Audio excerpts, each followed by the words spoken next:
तस्य भगवतो अर्हतो सम्मा सम्बुद्धस्य नमो तस्य भगवतो अर्हतो सम्मा सम्बुद्धस्य नमो तस्य भगवतो अर्हतो सम्मा सम्बुद्धस्य.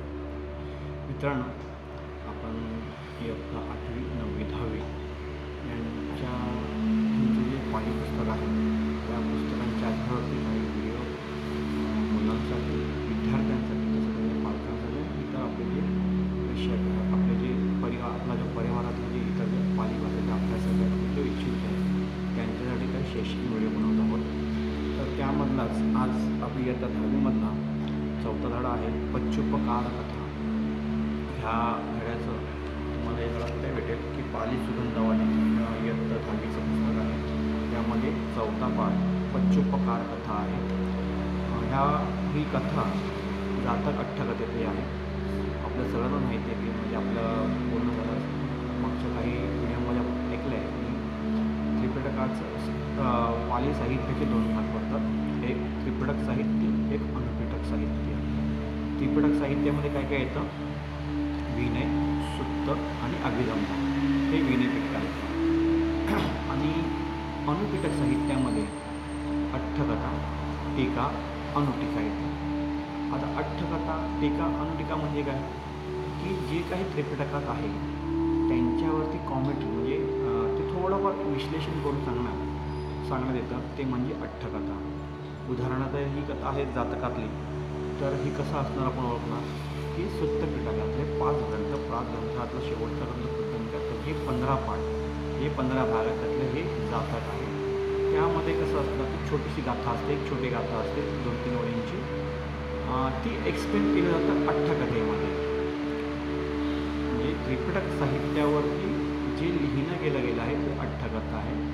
अठ्ठकथा विस्तृत पद्धतीने असते, ती अजून सुलभ पद्धतीने समजावी म्हणून टीका लिहिण्यात येते, आणि टीकाही अधिक चांगल्या पद्धतीने समजून यावी म्हणून अनुटीका लिहिण्यात येते. म्हणजे अशा प्रकारचं पाली साहित्यामध्ये 2 भाग, त्रिपिटक साहित्य, अनुपिटक साहित्य. अनुपिटक साहित्यामध्ये अठ्ठकथा, टीका, अनुटीका आणि इतर साहित्य. इतर साहित्य म्हणजे वंश साहित्य आहे, वेगवेगळं साहित्य आहे. यामध्ये वंश साहित्य म्हणजे श्रीलंकेमध्ये लिहिलं गेलं तो काही इतिहास, महावंश आहे, वंश आहे, हे वंश साहित्य म्हणजे म्हणणार. मग इतर देशामध्ये जे लिहिलं आहे ते त्याच्यामध्ये येणार, हे म्हणजे अनुपिटक साहित्यामध्ये सर्व प्रकारे. तर त्यातलं हे एक भाग आहे की जातक अठ्ठकथामधलं एक आहे की पच्चुपकार कथा. या कथेत आपल्याला उपकारांची परतफेड कशी केली जाते, की चांगल्या पद्धतीने केली जाते ही माहिती तर भेटते. तसेच एक रस्त्यामध्ये आजारी पडलेला कुत्रा, त्याला एका ब्राह्मणाने रोगमुक्त केलं, त्याला शुश्रूषा केली, व्यवस्थित केलं, त्याला चांगला बरा केला. त्याचा उपकार म्हणून तो कुत्रा त्या ब्राह्मणाचा जीव कसा वाचवतो ते ह्या कथेमध्ये आपल्याला भेटतं. पण उलट त्याची पत्नी म्हणजे ब्राह्मणाची पत्नी त्याच्या जीवावर ते उठते आणि त्याला मारण्याचा प्रयत्न करते. त्यावेळी हा कुत्रा आपल्या परंपराची फेड कशी बदल करते ते ह्या कथेमध्ये आहे. तर व्हिडिओ स्किप करू नका. आपण मराठी अर्थ पाहणार आहोत आणि व्हिडिओच्या शेवटला आपण हे सर्व लिहून देणार आहोत. म्हणजे तुम्हाला एक आहे विनंती की हा जो शैक्षणिक व्हिडिओ आपण पाहतो तेव्हा शेवटला जेव्हा आपण पाली आणि मराठी साहित्य यांचं शेवटला आपण देणार आहोत, शब्दार्थ पण देणार आहोत, आणि जमल्यास ह्या व्हिडिओच्या मध्येच आपण तो भाग लिहिण्याचा प्रयत्न करू की पाली साहित्य आणि मराठी विश्लेषणाचा असा एक व्हिडिओ किंवा फोटो त्याच्यामध्ये टाकण्याचा प्रयत्न करू. तर आपण व्हिडिओला सुरुवात करू, म्हणजे अभ्यासाला सुरुवात करूया. जम्बूद्वीपे चंद्रभागा नाम नदी तीरी होमगाम नाम अथी. म्हणजे काय? जम्बूद्वीपात चंद्रभागा नावाची एक नदी होती. तिच्या काठावर होमगाव नावाचे गाव होते. जम्बूद्वीपे चंद्रभागा नाम नदी तीरे होमगाम नाम अथी. म्हणजे जम्बूद्वीपात चंद्रभागा नदीच्या किनारी होमगाव नावाचं गाव होतं. तस्मिन् एको मरुतो नाम ब्राह्मणो पती असती. तेथे मरुत नावाचा, ते नाव पण दिलेलं, मरुत नावाचा ब्राह्मण राहत होता. तदा सो वोहारत्थाय तप्तशीलं गत्वा गेहम् आगच्छन्तो अन्तरामध्ये एकाय सालाय कुष्ठरोगातुरं सुनः दिस्वा तस्मिन् काव्येन नीळवस्सि तं कबिलं मत्तित्वा पायसी तक्कमी लेमलन. त्याचा अर्थ काय होतो? एकदा तो व्यापारी इथे तक्षशिला म्हणजे तक्षशिला, एकदा तो व्यापारासाठी तक्षशिला येथे गेला होता, परंतु घरी परत येताना मध्ये वाटेत त्याला एका झाडाखाली हत्तीच्या रोगाने ग्रस्त म्हणजे कंकुर रोगांतुर म्हणजे हत्तीच्या रोगाने ग्रस्त असा एक आजारी कुत्रा त्याला दिसला. सुनोखो उपसंत रोगो पाकतिको भूत्वा ब्राह्मणेन अंतनो कटुपकारं सल्लखेंतो तेनेव सद्धि अगमासी. म्हणजे त्याला दया येऊन ब्राह्मणांनी नीळवल्ली म्हणजे नीळपर्णी वनस्पती आणि तवकंबी म्हणजे औषधी वनस्पती यांच्या रसाने ते कुत्र्याचे औषध तयार करून त्याला प्यायला घातले. तर त्याला हे केलं, त्याला आराम पडावा म्हणून त्याच्यावरती त्यांनी इलाज केला आणि त्यामुळे तो कुत्रा रोगमुक्त होऊन पूर्णपणे बरा झाला.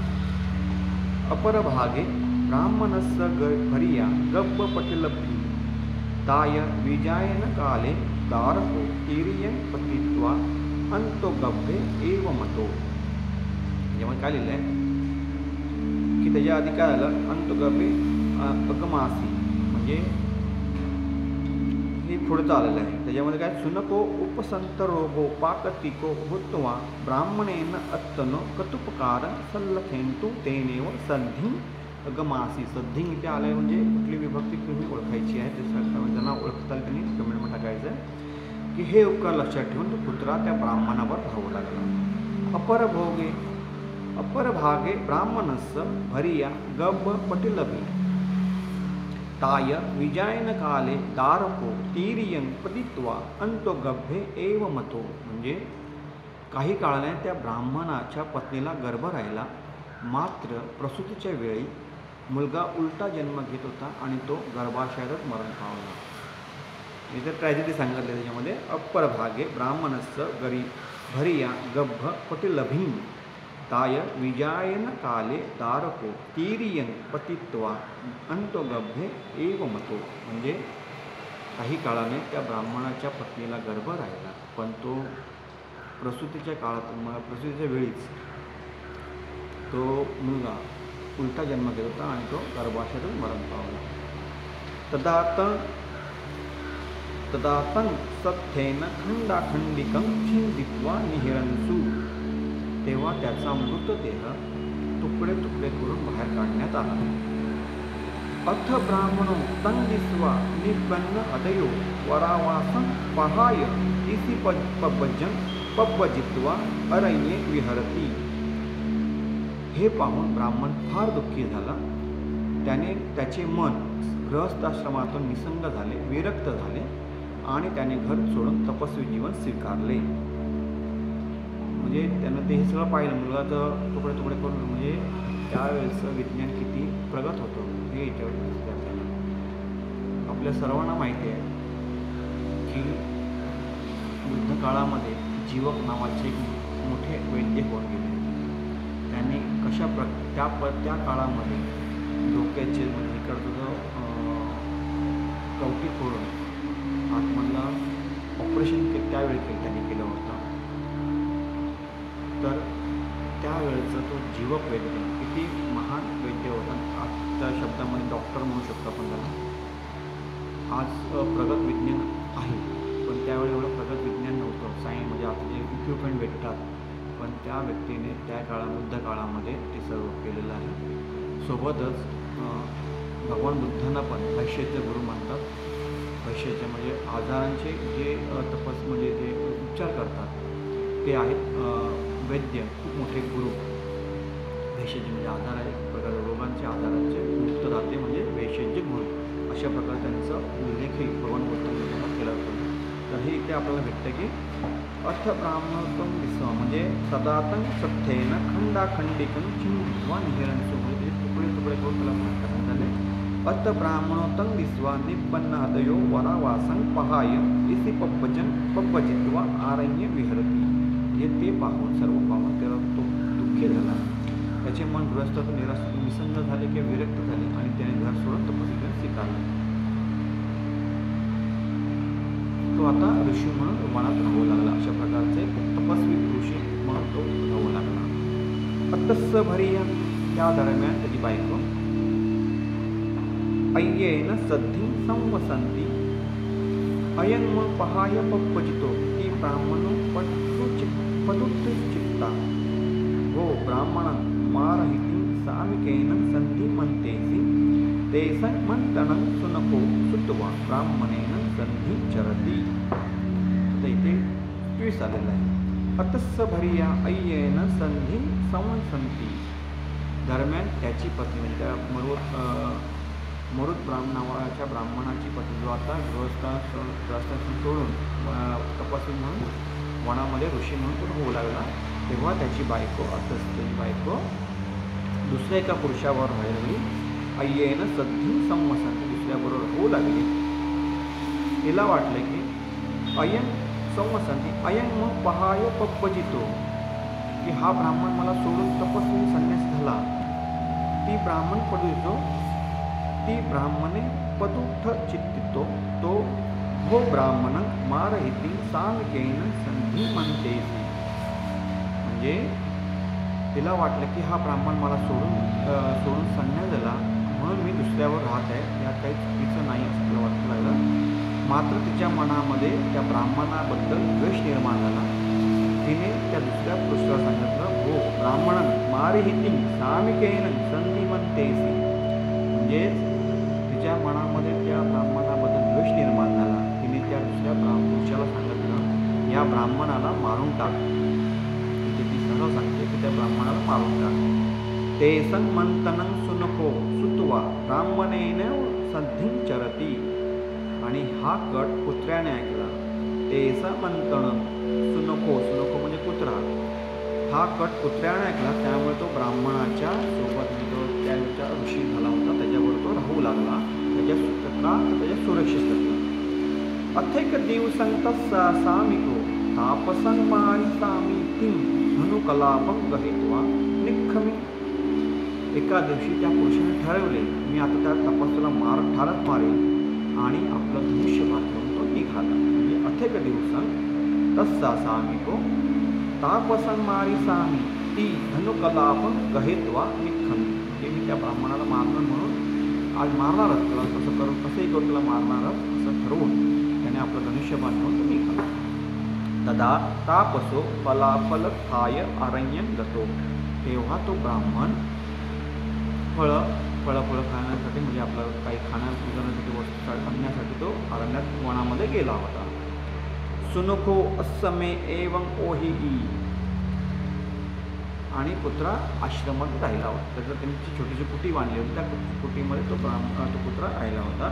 पुरीसो तापसस्स आगमनगमगं ओलोकेंतो गच्छंतरे निलीनो अच्छी.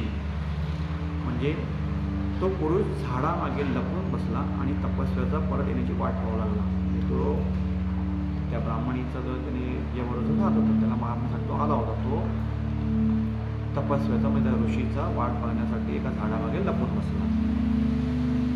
सुनकोत संपमादन ओलोकेत्वा धनुनो गुणं खादित्वा छिंदी सो गुणं पाकतिक कत्वा आरोपेसी एवं सो आरोपितं ओ आरेपितं खादं देव. म्हणजे सुनकोत संपमादन ओलोकेत्वा धनुनो गुणं खादित्वा छिंदी. पुत्राने हे सगळं पाहिलं. त्याने पाहिलं की आणि त्याने युक्ती वापरली. त्याने त्या पुरुषाच्या धनुष्याला तो चावून तोडून टाकला. त्यांची दोर असते ती चावून तोडून टाकली. तो पुन्हा पुरुष तो धनुष्यात दोर लावायचा तर हा कुत्रा पुन्हा तो चावून टाकतो. हे पुन्हा घडत होतं, कंटिन्युअसली घडत होतं. त्यामुळे ते समंतन सो पुनः गुणं पाकतिक कत्वा आरोपेसी. म्हणजे तो पुन्हा तो प्रयत्न करत होता, धनुष्य जोड लावायचा पण हा पुन्हा कुत्रा तोडत होता. एवं सो आरोपितं ओरपितं खादं देव. हे सगळं ते घडत होतं. अत को पाप पुरीसो तापस आगमन यत्वा तंग मारे सामी ती धनुना सद्धी अगमासी. शेवटी तपस्वी तो ब्राह्मण परत आला. तो दुष्ट पुरुष ब्राह्मणाच्या वाटेवर जाऊन आता मी त्याला मारेनच, तंग मारे सामी, आता मी त्याला मारेलच असे म्हणून धनुष्य घेऊन उभा राहिला. अतस सुनको पादे दंसित्वा पातित्वा तस्स मुखं खादित्वा. तेव्हा त्या कुत्र्याने त्याच्या पायावर हल्ला करून, म्हणजे त्याला पायावर चावला, तो हल्ला करून त्याला पाडले, त्याचे तोंड चावले आणि त्याला दुर्बळ करून टाकले. सांगितलं अतस्स सुनको पादे दंसित्वा पातित्वा तस्स मुखं खादित्वा. म्हणजे त्याच्या पायावर ते हल्ला करून त्याला पाडले, त्याला त्याचे तोंड चावले आणि त्याला दुर्बळ करून लागले. दुःबलं कत्वा हुंकरारम कासी, दुर्बळ करून लागले. एवं ही सब पुरिसो अत्तनो उपकारकान पच्युपकार करोती. म्हणजेच काय झालं ते, अतस्स सुनकोपादे दंसित्वा पातित्वा तस्स मुखं खादित्वा दुःबलं कत्वा हुंकारमकासी. त्याला दुर्बळ करून टाकले आणि तो उरडू, त्यामुळे तो उरडू लागला. एवं ही सब पुरिसो अत्तनो उपकारकान पच्युपकार करोती. म्हणजे अशा प्रकारे सज्जन लोक आपल्या उपकारकर्त्यांचे प्रतिपकार करतात. म्हणजे सज्जन लोक नेहमीच उपकारकर्त्यांच्या प्रती कृतज्ञ राहतात आणि त्यांच्यामध्ये धावून येतात. हे ते सांगितलं आहे. म्हणजे एका कुत्र्याला त्या ब्राह्मणाने रोगमुक्त केलं, आजारीमुक्त केलं, त्यामुळे त्याने त्या उपकाराची जाणीव म्हणून या ब्राह्मणाचा जीव वाचवला. अशा प्रकारे जीव वाचवला. म्हणजे तो कृतघ्न न राहता कृतज्ञ राहिला. हे कृतज्ञ असणं खूप महत्त्वाचं आहे जीवनामध्ये. एखाद्याने आपल्याला उपकार केले, आपल्यावरती काही सहकार्य केलं, तर त्याचं परतफेड चांगलीच करावं अशा प्रकारे बुद्धवचन सांगतं आपल्याला. आपण नेहमी बघतो की एखाद्याने आपल्याला संकटकाळी मदत केली आणि आपण नंतर त्याला विसरून जातो. तर असं नाही करायचं मित्रांनो, की प्रत्येक वेळी उपकाराची परतफेड केलीच पाहिजे. त्याला कृतज्ञ म्हणतात. कृतज्ञ आणि कृतज्ञ याच्यामध्ये खूप मोठा फरक आहे. ज्यावेळी आपण समजू की कृतज्ञ असणं खूप गरजेचं आहे, तर ते अशा प्रकारे आपल्या पुण्यकर्म, ज्याला म्हणतात पुण्यकर्म, पुण्यकर्म, चांगले काम, त्या ब्राह्मणाने चुकून म्हणजे त्याला दया आली त्या पुत्रावरती म्हणून त्याने त्याचा जीव वाचवला, त्याला परत केलं आणि त्या परतफेडाची म्हणजे उपकाराची परतफेड म्हणून पुत्राने त्याचा जीव वाचवला. अशा प्रकारची शिकवण ही पच्युपकार कथा या कथेमध्ये आपल्याला पाहावं लागतं. तर काही आणि जातक कथा ह्यासाठी असतात की भगवान बुद्धांची किंवा त्याच्यामधून आपल्याला जसं पारमितेपैकी एक पारमिता आहे त्या अभ्यासाला भेटते. तर मी आपल्याला विनंती करेन की आपण ह्या कथेमध्ये, कथा काही सोपी आहे. जम्बूद्वीपाचं गाव नावाचं जम्बूद्वीपामध्ये त्यावेळी होमगाव नावाचं गाव होतं. त्या ठिकाणी मरुत नावाचा ब्राह्मण राहत होता. तो एकदा तक्षशिला गेला. तक्षशिला एक परत एकदा वाटेकडे पाहताना त्याने कुत्राला, आजारी कुत्राला पाहिलं. त्या कुत्राला त्याची दया आली म्हणून त्याने त्याची सुश्रूषा केली, त्याला चांगलं केलं, बरं केलं आणि त्यावेळेपासून तो कुत्रा त्याच्यावर राहू लागला. त्याचवेळी त्या ब्राह्मणाच्या पत्नीला गर्भ राहिला. ते प्रसूती होत असताना तो गर्भ उलटा जन्माला घेत होता, मरण पावला गर्भात आणि मग त्याला तुकडे तुकडे करून बाहेर काढण्यात आलं. आणि हे सर्व पाहून त्या तपस्याला, त्या ब्राह्मणाला खूप वाईट वाटलं आणि त्याला संसारातून जीवन म्हणजे मन उडालं आणि तो संसार त्याग करून अरण्यात जाऊन राहू लागला, तपस्या झाला एक प्रकारे. त्याचवेळी त्या ब्राह्मणाची बायको दुसऱ्यावर राहू लागली. पण तिच्या मनामध्ये हा सल होता की मला आता दुसऱ्यावर का राहावं लागतं, कारण हा मला सोडून गेला म्हणून तिच्या मनामध्ये द्वेष भावना निर्माण होते आणि ती त्या दुसऱ्या पुरुषाला सांगते की ह्याला तू मारून टाक. आता स्त्री हट्टापुढे कोणी वर चालू शकत नाही म्हणून त्याने त्या दुष्ट पुरुषाने कुठलाही विचार न करता फक्त त्या स्त्रीला संतुष्ट करण्यासाठी त्याने कुठलाही विचार न करता त्या तपस्याला मारण्यासाठी तो तयार झाला. बाहेर आला, आपण निष्यभान झाला. पण हे सर्व कोणी ऐकलं, त्या कुत्र्याने. त्यामुळे तो कुत्रा त्या अरण्यामध्ये त्याच्यावर होऊ लागला. एके दिवशी तो तपस्वी आपला तो दुष्ट पुरुष त्या झाडामागे उभा राहून तो धनुष्यबाण घेऊन उभा राहिला. त्यावेळी हा कुत्रा ह्या धनुष्यही दोर पुन्हा पुन्हा चावून तोडत होता आणि हा पुन्हा पुन्हा लावत होता. तेवढ्यामध्ये त्या काळामध्ये तो ब्राह्मण आपलं खाण्यासाठी काही फळं आणण्यासाठी तर रानात गेला होता. रानात येताना परत आला तेव्हा ह्या दुष्ट पुरुषाने त्याला पाहिलं आणि त्याने त्याला मारण्यासाठी तो उभा राहिला. त्याच वेळी त्या कुत्र्याने त्याच्या पायावरती हल्ला केला, त्याला खाली पाडून लावलं आणि त्याला दुर्गत होऊन टाकला. अशा प्रकारची त्याने कुत्र्याने आपल्या परंपराची भेट त्याने परत केली, कराची परतफेड त्याने परत केली. अशा प्रकारे छोटी कथा आहे जी इयत्ता 10वीच्या पुस्तकामध्ये तुम्हाला पच्चोपकार कथा म्हणून भेटते आणि ही कथा जातक आख्याकथेतून घेतलेली आहे. तर मी आपल्याला विनंती करेन की हा कथेचा जर आपल्याला व्यवस्थित समजली असेल तर प्लीज मला कमेंट करा. ह्या कथेमध्ये तुम्हाला कुठली पारमिता दिसून येते तेही सांगत. जसं आपल्याला सांगितलं की पाली साहित्याचे 2 प्रकार आहेत, त्रिपिटक साहित्य आणि अनुपिटक साहित्य. त्यामधली ही अनुपिटक साहित्यामध्ये ही कथा घेतलेली आहे जी बेस ऑन त्रिपिटक साहित्य. तर आय होप आपल्याला आजचा व्हिडिओ आवडला असेल तर आपण हा व्हिडिओ जास्तीत जास्त विद्यार्थ्यांपर्यंत, पालकांपर्यंत किंवा इतर आपले अभ्यासक आहेत त्यांच्यापर्यंत पोहोचवण्याचा प्रयत्न करा. व्हिडिओ लाईक, शेअर आणि चॅनल सबस्क्राईब करायला विसरू नका. आपण सर्व माझी दानपारमिता पूर्ण करण्यासाठी आपण मला सहकार्य करता त्याबद्दल आपल्या सर्वांचे मनपूर्वक आभार मानतो आणि आपल्या सर्वांच्या प्रती मंगलमैत्री